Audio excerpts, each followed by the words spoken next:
You're at the edge of tomorrow with Digital Frontiers. I'm Maya Chen. And I'm Alex Rivera.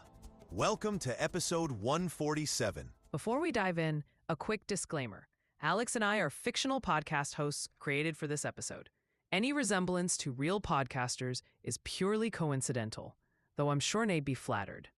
I don't know, Maya. I think my dad jokes are uniquely terrible. No argument there. So, Alex, have you seen the headlines about those new AI content generators?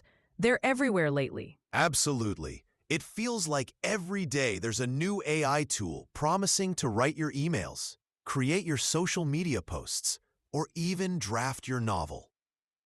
And that's exactly what we're exploring today, the evolving ethical landscape of digital communication in 2025.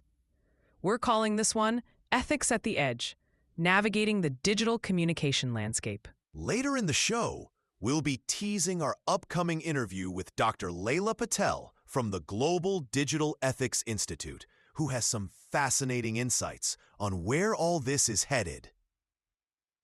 But first, let's break down what's happening in the digital communication world right now. What's changed since last year, Alex? Well, we're seeing four major areas transforming how we communicate online. First, AI-generated content has absolutely exploded into the mainstream. It's not just tech companies using it anymore. It's everyone, from your local coffee shop to your grandma's church newsletter. And that's creating some serious challenges. Here's the thing. When anyone can generate convincing content with a few clicks, how do we know what's real anymore? Exactly. The second big shift is around platform accountability. Governments worldwide are finally implementing those regulations they've been talking about for years. The European Digital Ethics Act, the US Platform Transparency Law. These aren't just proposals anymore, they're becoming reality. Which hasn't exactly made the social media giants happy. Remember last month when TrendSpace had that massive ethics scandal? They were caught using their algorithm to suppress certain political viewpoints right before elections in 3 countries. That story was wild, and a perfect example of why these regulations matter. The third major shift is happening around privacy. We're finally in the post-cookie tracking era, but companies are finding new, sometimes concerning ways to profile users. It's like whack-a-mole. Block cookies, and suddenly anonymous device fingerprinting becomes the new norm. Our listeners definitely care about this. Our Digital Pulse survey last month showed that 78% of you are worried about being tracked online. And that brings us to the fourth area, ethical guidelines. Industries from healthcare to education to journalism are developing specific frameworks for digital communication. It's not the Wild West anymore. There are starting to be rules. Rules that are desperately needed, especially when it comes to misinformation, which is actually a perfect segue into some recent research findings. Several major communication journals have been studying exactly how misinformation spreads online. Let's unpack that research a bit. Across the field, researchers are focusing on 3 key questions. First, how are technologies transforming our communication strategies? Think about how different a conversation on TrendSpace is compared to an email or a face-to-face chat. The second question is about ethical frameworks. How do we develop guidelines that actually work across different platforms, cultures, and contexts? And the third is about best practices. What actually works for responsible communication in this environment? I find the methodology trends particularly interesting. Researchers are moving beyond just analyzing content. They're looking at how information flows through networks, how emotional responses affect sharing behavior, and how different platform designs encourage or discourage certain types of communication. Like that comparative platform ethics report that came out last week. They found that platforms with built-in friction, like adding a small delay before you can share something, reduced misinformation spread by almost 40%. That's fascinating. Though I wonder if academic research is really keeping pace with how fast technology is changing. By the time a study gets published, the platforms have often already evolved. That's a fair point. Though I'd argue that the fundamental human behaviors don't change as quickly as the tech.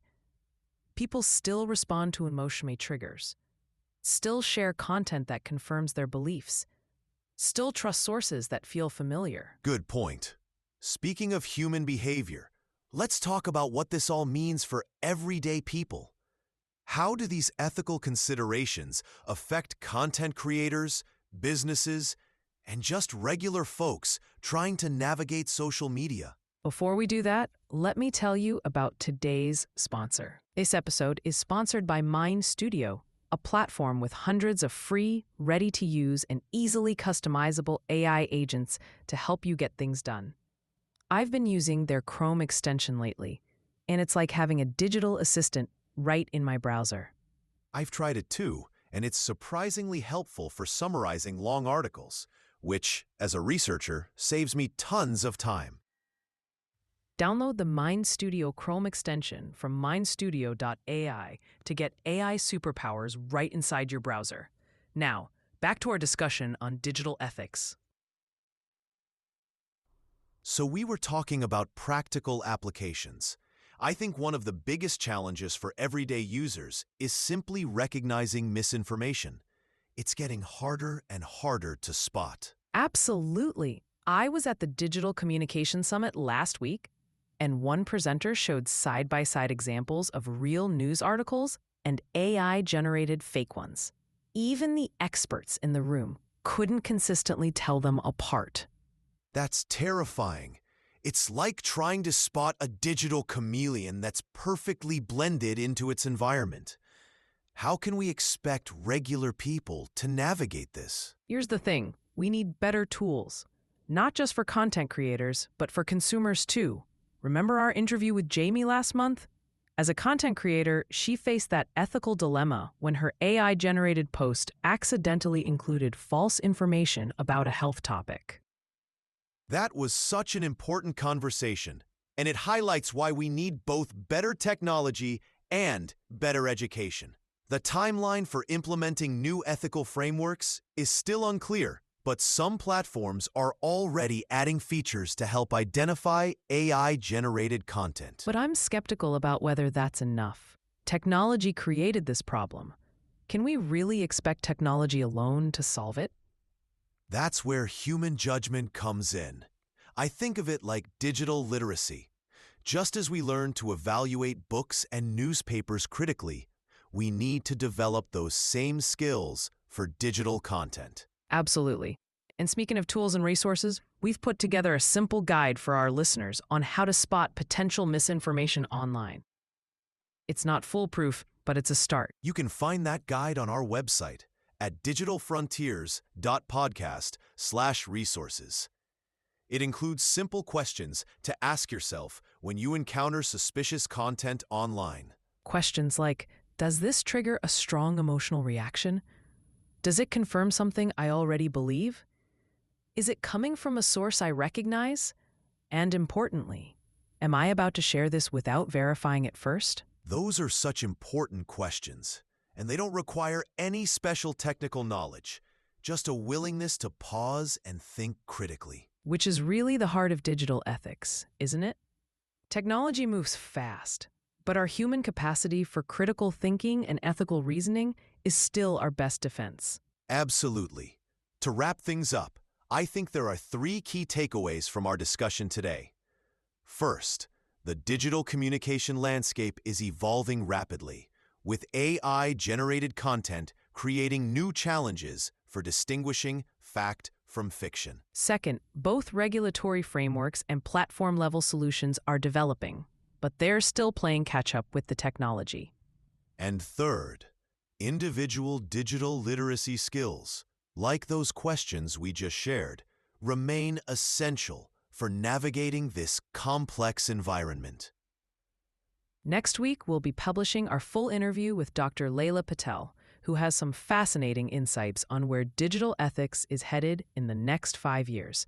You won't want to miss it. And the week after that, we'll be diving deep into digital accessibility, how ethical communication needs to consider users of all abilities and backgrounds. In the meantime, join the conversation on our community forum, We'd love to hear your experiences with misinformation online and any strategies you've developed to combat it. You can find us at digitalfrontiers.podcast or on all major social platforms at Digital Frontiers Pod. That's all for this week. I'm Maya Chen. And I'm Alex Rivera.